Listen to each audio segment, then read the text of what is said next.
All right. My goodness. Lots of technical issues tonight. Lots of technical issues, but it is what it is. So at least we got it going. Okay. So this kind of ruined the show, but hopefully we'll get some numbers back up there. So go ahead and share this again. I'm going to share it myself. Let me go to Facebook here on my phone and pull this up. Copy the link and do what you did before. Reshare it.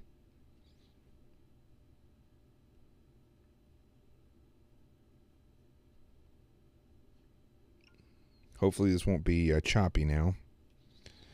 But I can't promise you. I got to take a closer look at this after the show.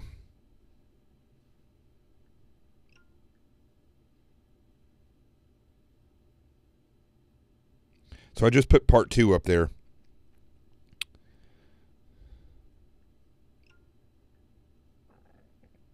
Okay. All right, so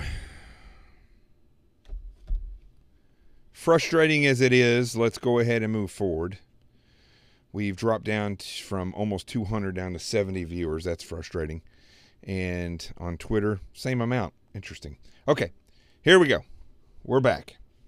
See what we got on over here on YouTube. Nothing. All right.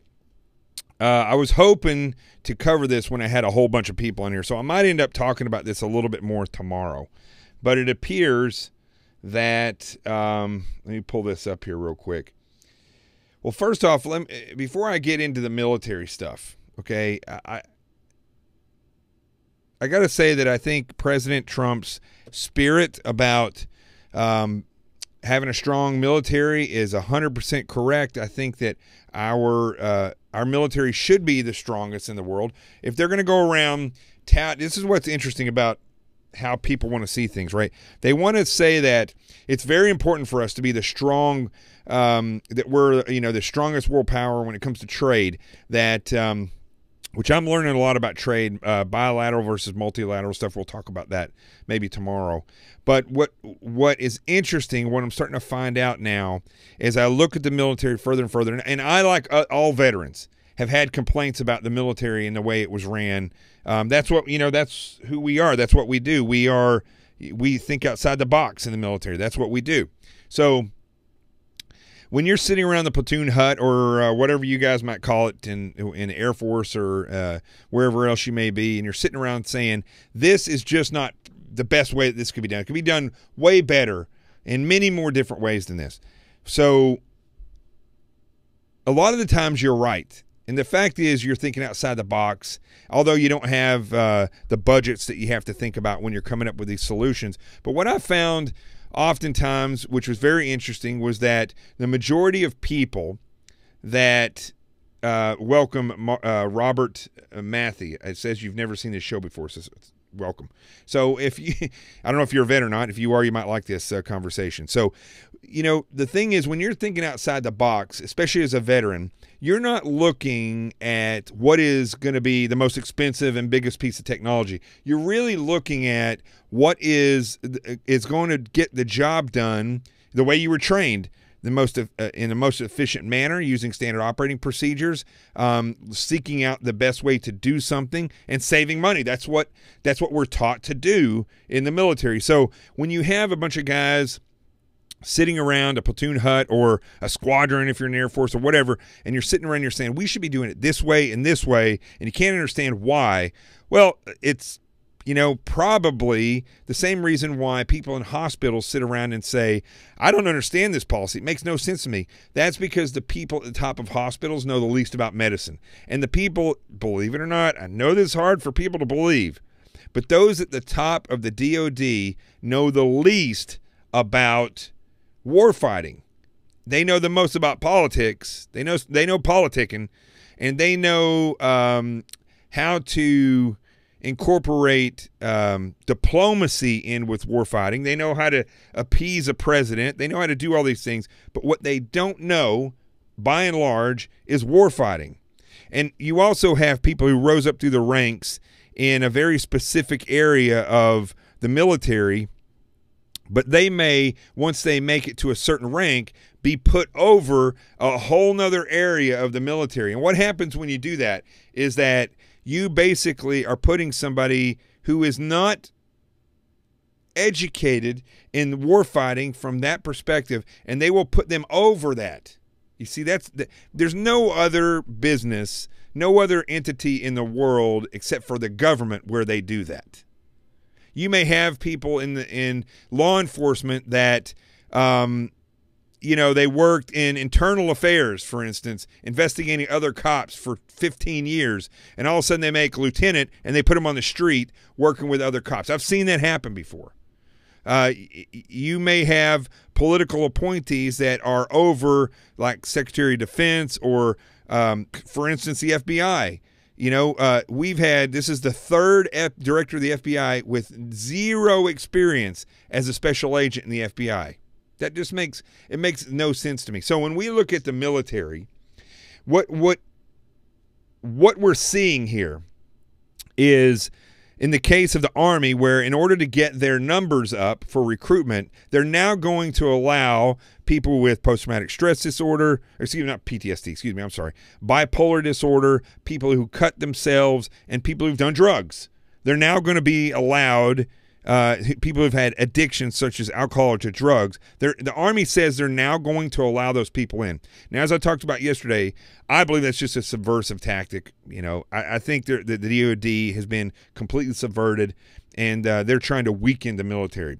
But let's say that wasn't the case. And let's say that we had the ability, the president reached out and said, all right, Gillum, you have so many bright ideas. Let's see if you can fix this. Somebody wrote yesterday on Twitter, I believe it was, wrote me and said, why doesn't the federal government just extend the age limit so that some of us older guys can come back in, and women can come back in, and the whole retirement thing is all screwed up. You can only do 20 to 30 years, and you can't go above a certain age.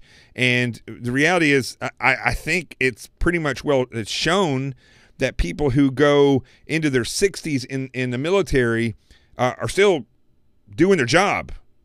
Why isn't it that? So I'm 48 now, and I'm fully capable of clearing rooms. I'm fully capable of managing the people who do that, right? Same thing with pilots. They don't want to bring – the president was saying that he was wanting to bring in pilots that have been discharged and bring them back in, recall them back as pilots. I mean, why wouldn't you do that? And the Air Force says they're not going to do that. Well, I don't think they should be given a choice. You see, I guess here's what I'm saying is, why aren't we thinking outside of the box when it comes to this, right? Why, instead of allowing drug addicts to come in, why aren't they easing the tattoo policy to allow people with tattoos into the military? As long as they don't have them above their neck, or in their face or anything.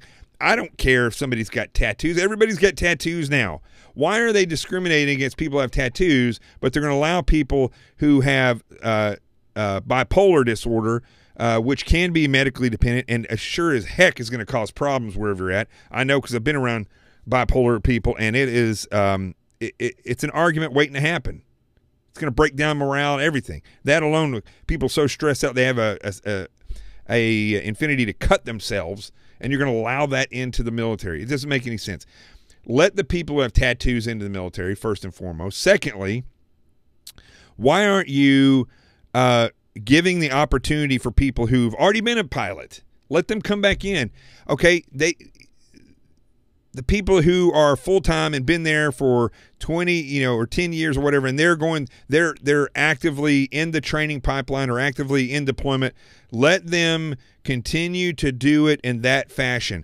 I don't understand why, with all the shooters, all the intel people, all the pilots, all the you could go through all these different jobs in the military, especially operational, why we are so quick to let those people go, and why not just keep them as long as possible and offer them great deals? Why not why not beef up the reserves to the point where, your reserves are look, we've used our reserves and our National Guard. I think we've proven over the past 16 years they can go out and kick ass and take names just about as well as anybody else in a lot of ways.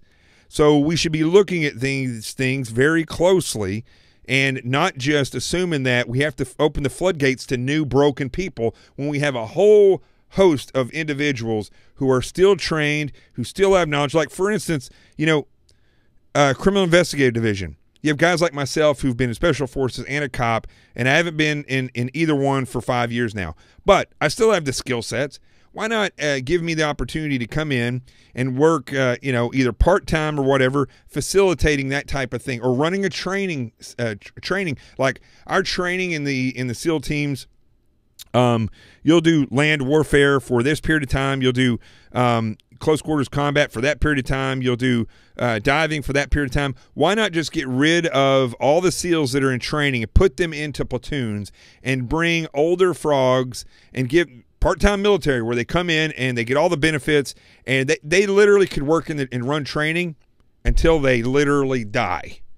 It's not, I mean, it's a repetitive thing where you get your skill set down, and then you understand the standard operating procedures. You get the whole training scenario down, and then you just use those people to facilitate the training. Former SEALs training SEALs. Buds is another example.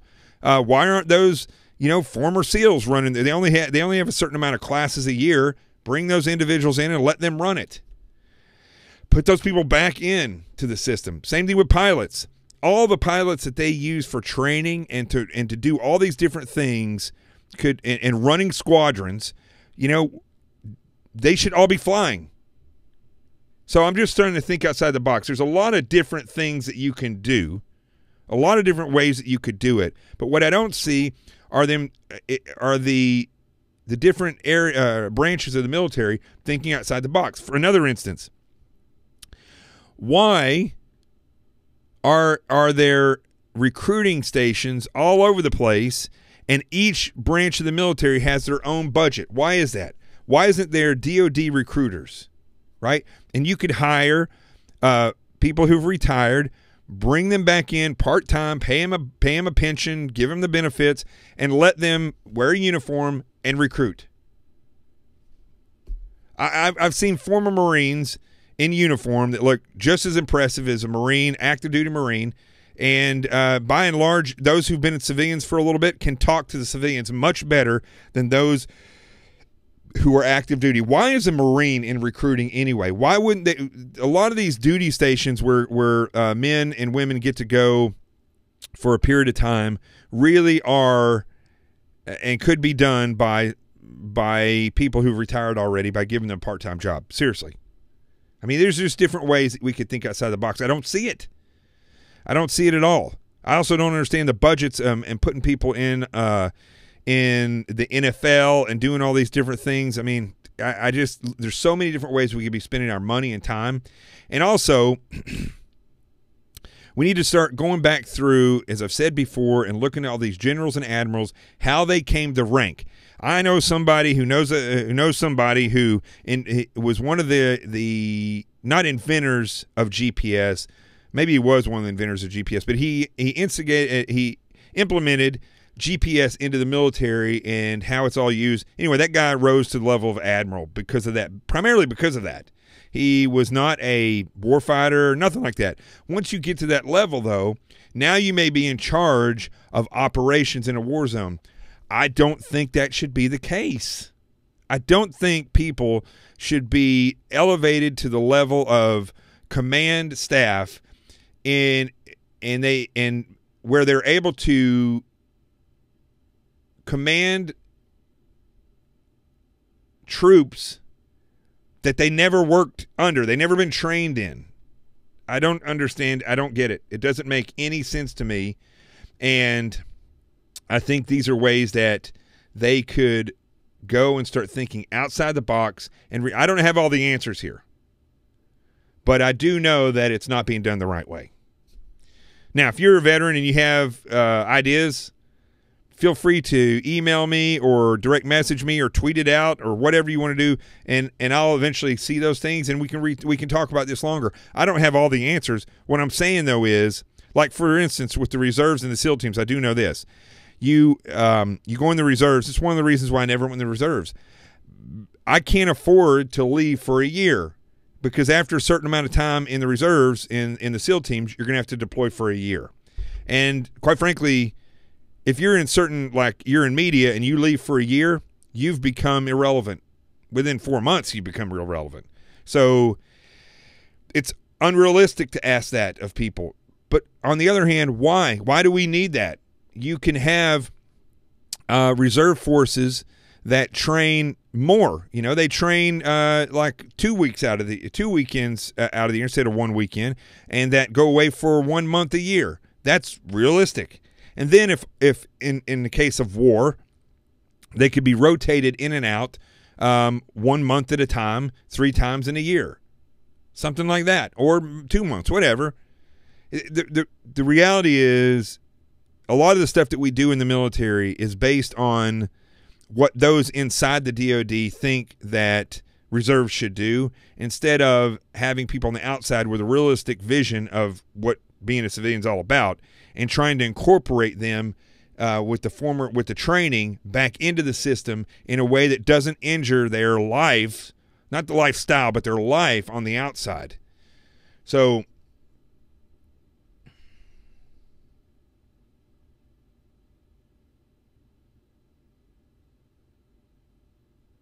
Mark Chambers said he'd like to see medical improvement and expanded hospitals and clinics with specialists. Not sure what you mean by that. You're talking about the VA, I'm sure.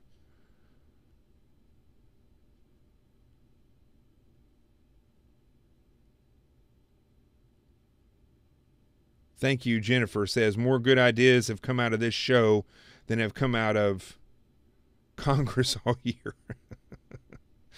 Oh, listen, when you sit around a platoon hut, I'd love, and maybe we'll do that one day. I'll have Dave Robinson, have Ron Bellin, Kitty Kelly, Laura Munoz. We'll get some other people on here, and I don't know how we'd get them all on at the same time, but it'd be great to have people on and get their ideas in fact, look, if you want to, I always say this, I'll try to do it. If you want to email to Jonathan at jonathantgilliam.com, like I'll give you a minute, 30 seconds or a minute video. I don't know how long of a video you can actually send, but make sure your phone's turned sideways so it's not up and down. That way you take the whole screen. And I'll give you like 30 seconds or a minute to give me an idea, and I'll put it up here.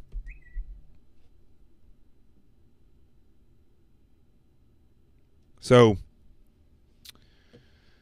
I want to cover one more thing real quick. I could talk about this military stuff all day, but I want to switch to this real quick. I just have one statement about Judge Roy Moore. All right, I don't know if the guy's innocent or guilty. I don't want to discredit the women that are having these accusations. I will say this, and I said it on Newsmax the other day. Ladies, I understand. Young women, I understand when something happens, you may not want to, because of the pressures of society, because of fear of retribution, you may not want to come out and tell people what happened. I said this the other day. Take what happened to you, write it on a piece of paper. Technology can be screwed with. Somebody the other day was saying you can take a picture of yourself, whatever, right? You can do that too and save that picture. But what I would do is I would take a piece of paper, write out what happened to you, put it in an envelope, put a stamp on it, and mail it to yourself, and don't open it. And keep that somewhere.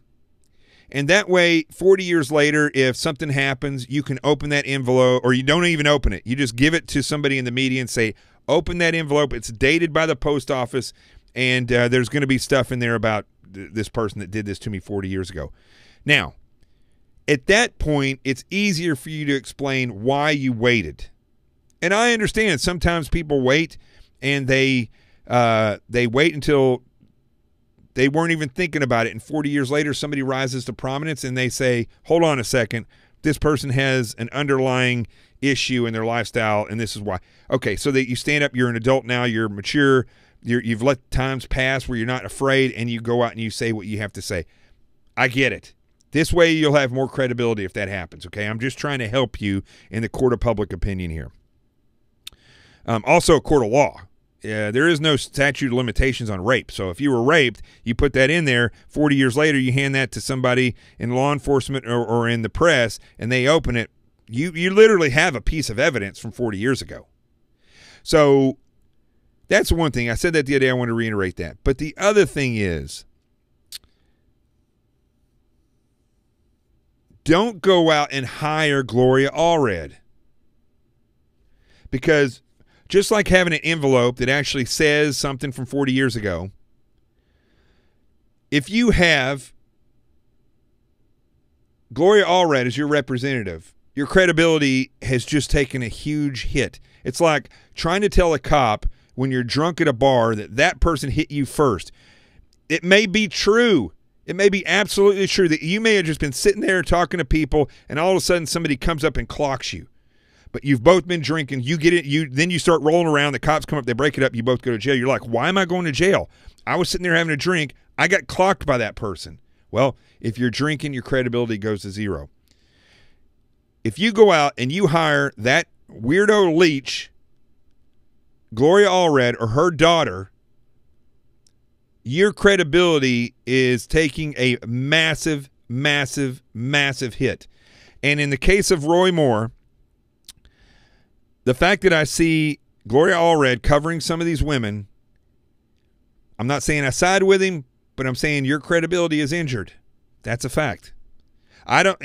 You could be the biggest victim in the world, and you're totally deserving of retribution against somebody.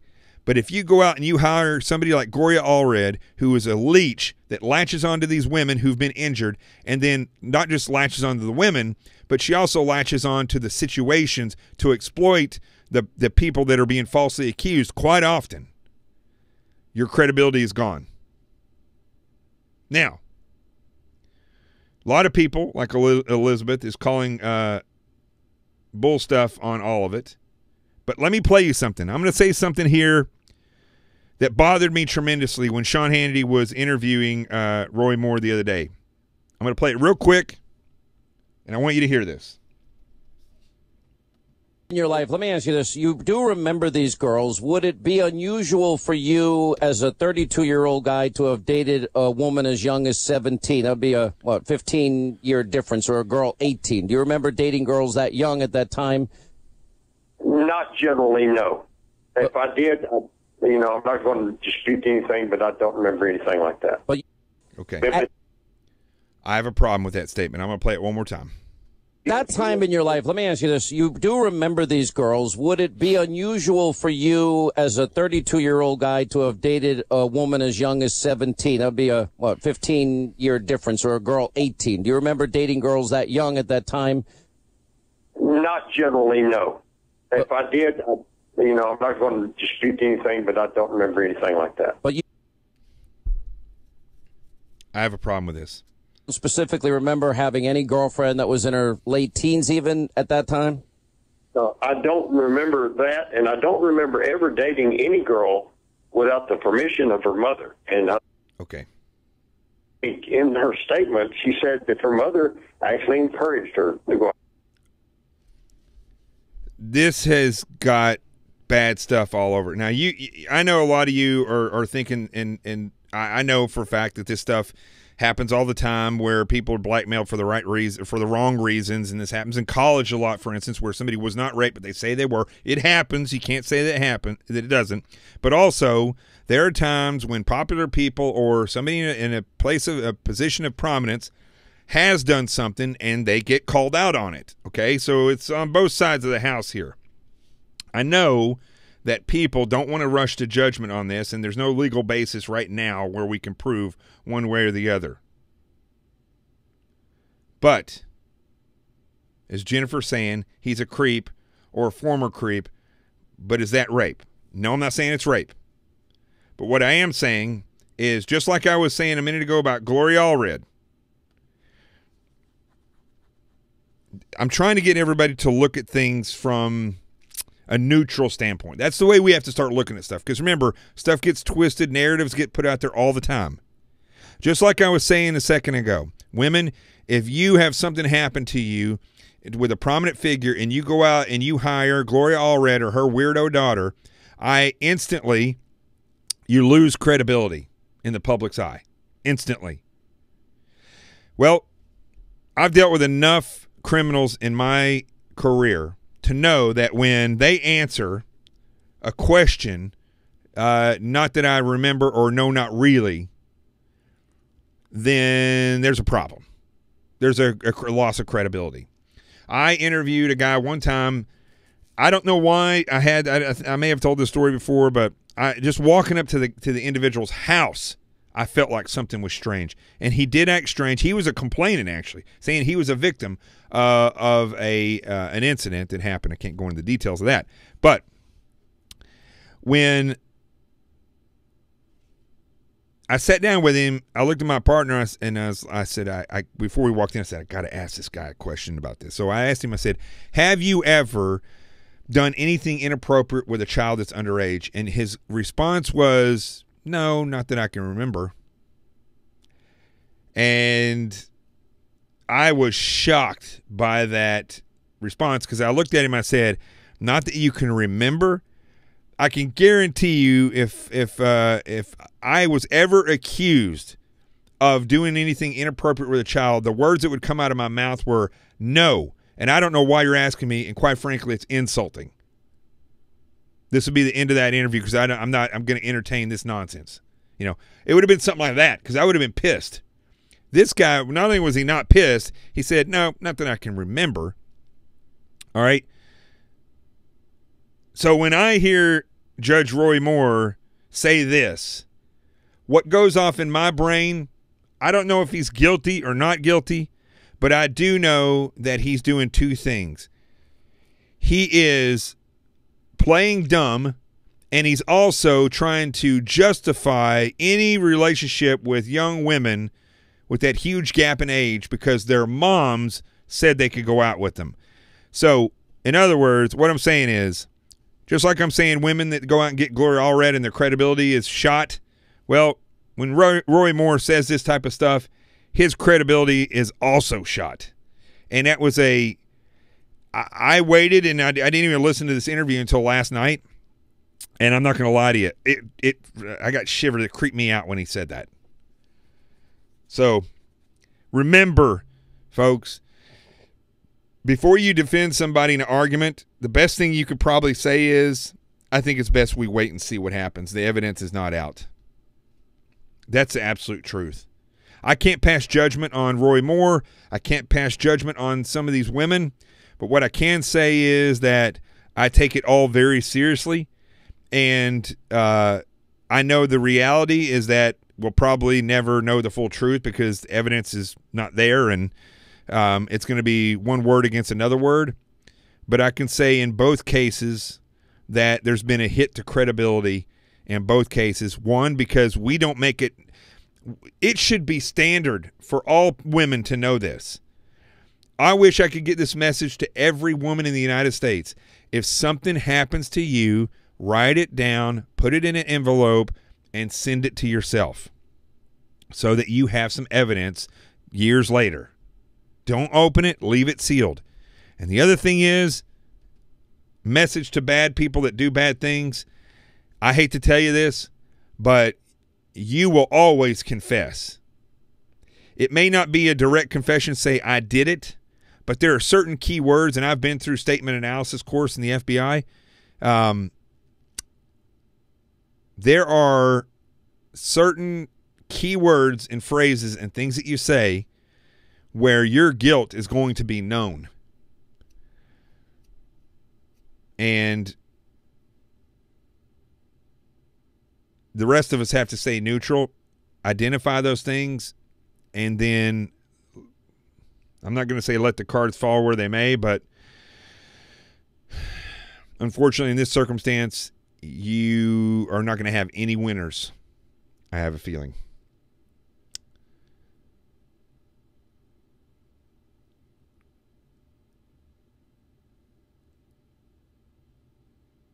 So, that's about it. All right, folks, I'm sorry that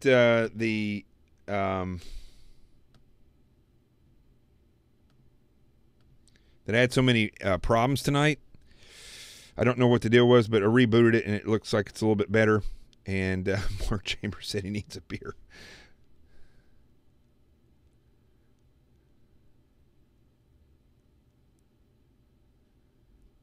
So Annie, you said here, and I'm only repeating this because you wrote it in on the chat. You said, "Oh please, I was kidnapped and almost sold. I wouldn't need a piece of paper to remember what happened." Okay, I'm glad you said that, Annie, because I'm not saying you need the piece of paper to remember.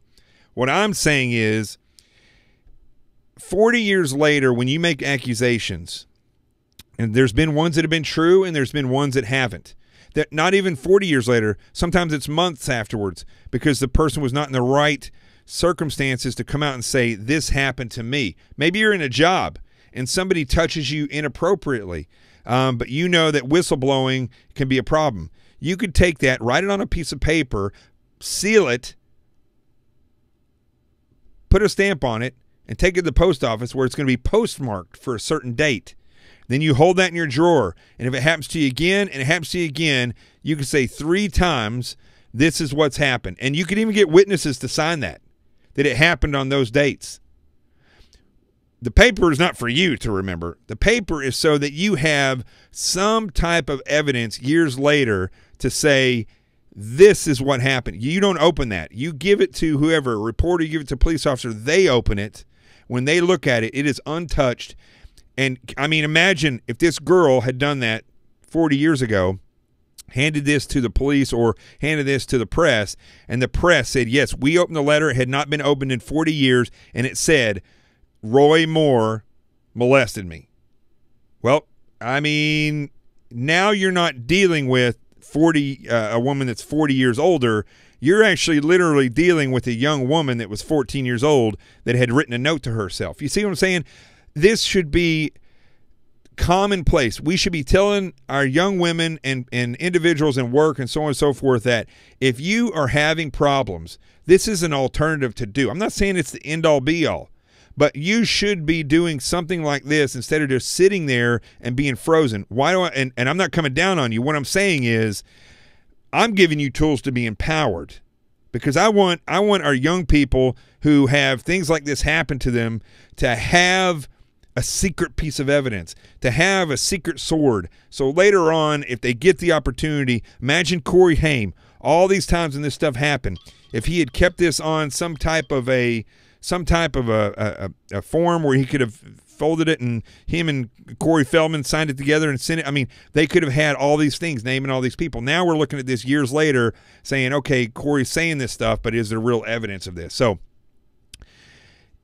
imagine if all those children that belonged to that fun house that he was talking about had signed a piece of paper together saying this was occurring, and they knew that if they did something right then, it was going to be the end of them. Imagine 30 years later they pull this out. I mean, you have real evidence there. So this isn't about you remembering what happened to you. This is about you having clause so that you can go and present this years later if you need be, and really have some evidence to present. You can get it notarized as well. That's correct.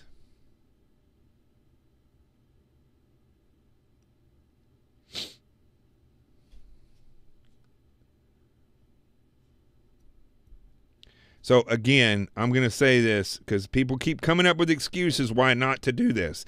In all honesty, Jennifer's saying victims are in denial. I understand that. Writing a letter isn't possible if you're in denial. I get it. Okay, I get it. This is not a foolproof thing that I'm putting out here. This is just like I was talking about with the military a minute ago. You need to realize that you have alternatives to be powerful, to be empowered. Just like I keep talking about, like, for instance, the CQRF. You know, I keep bringing this up. We haven't talked about this in a long time, the CQRF. And if everybody that was on this show when it first started, before it got screwed up, there was like 100, almost 200 people on here. If everybody wrote a letter to each member of Congress and we sent those out and everybody signed this letter, do you realize we would have 100, 200, 300 people sending letters to all the members of Congress saying, we're watching you. You need to get this straight. We don't want injured people in the military. We don't want people who are medical dependent in the military. We think, you know, we would have a voice. That's why we need to build up the numbers on this show, because it gives you an outside-the-box way to have a voice.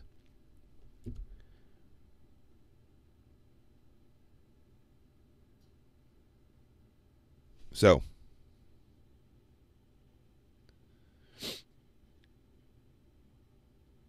you can email yourself too, but here's the problem with electronic stuff is it's going to have to stand up in a court of law, and if you've had any computer problems or something gets erased or, you know, something that, you know, you could have some, you got to think like a defense attorney. In other words, nefariously. So a defense attorney is going to come in and say, well, yeah, that was a Yahoo account. I'm going to say it with a southern accent. That was like a big fat defense attorney. That was a Yahoo account that you did that with. And well, Yahoo was corrupted back in 2000, whatever.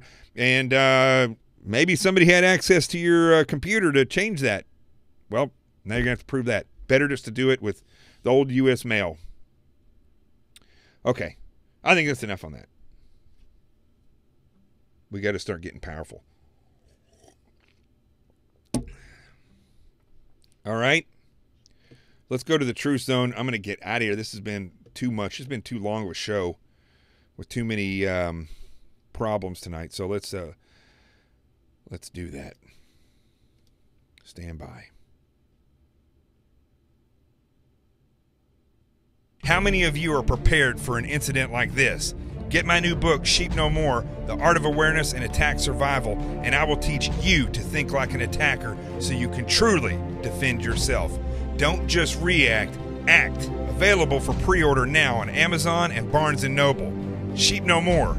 Get it.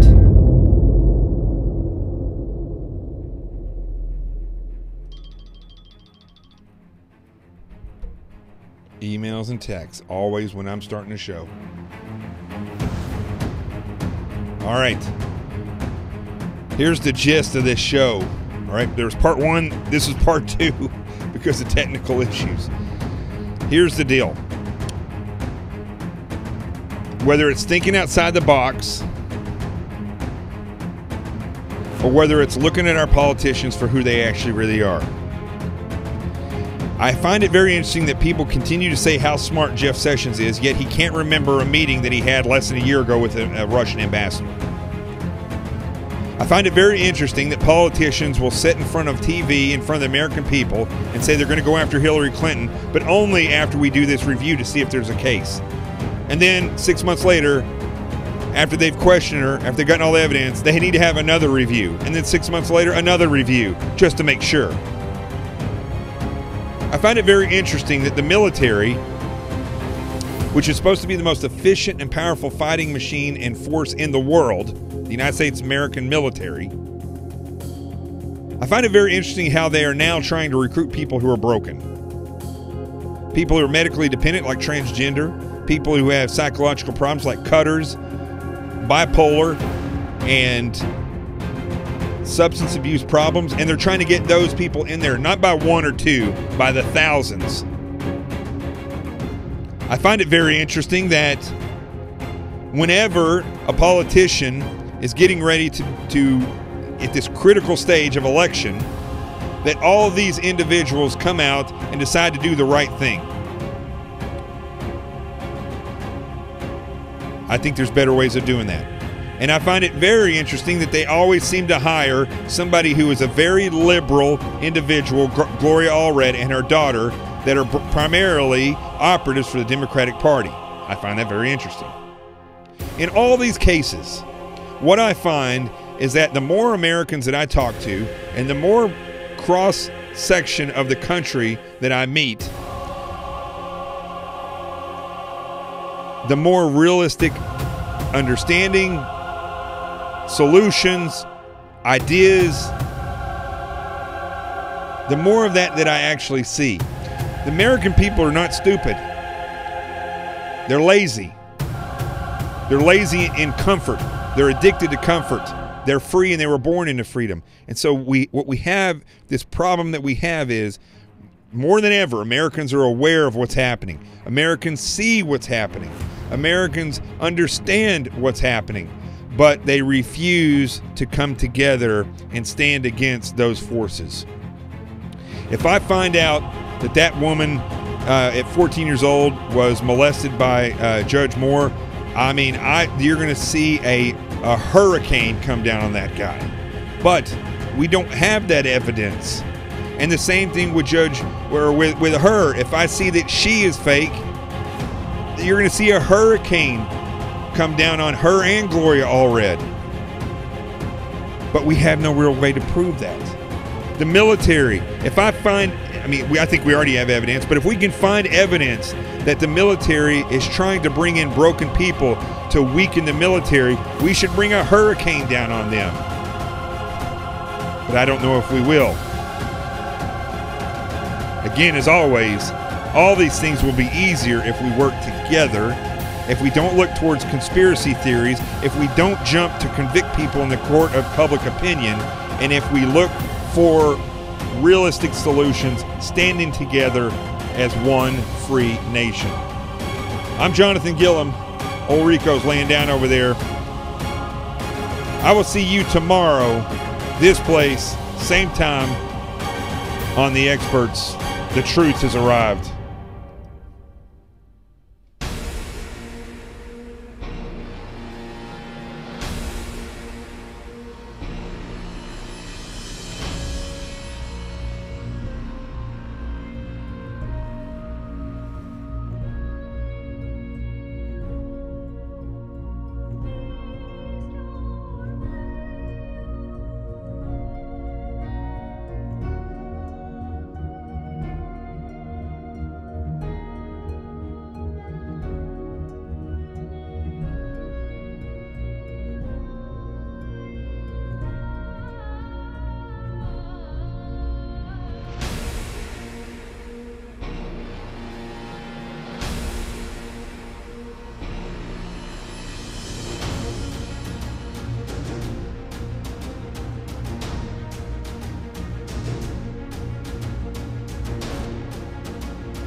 How many of you are prepared for an incident like this?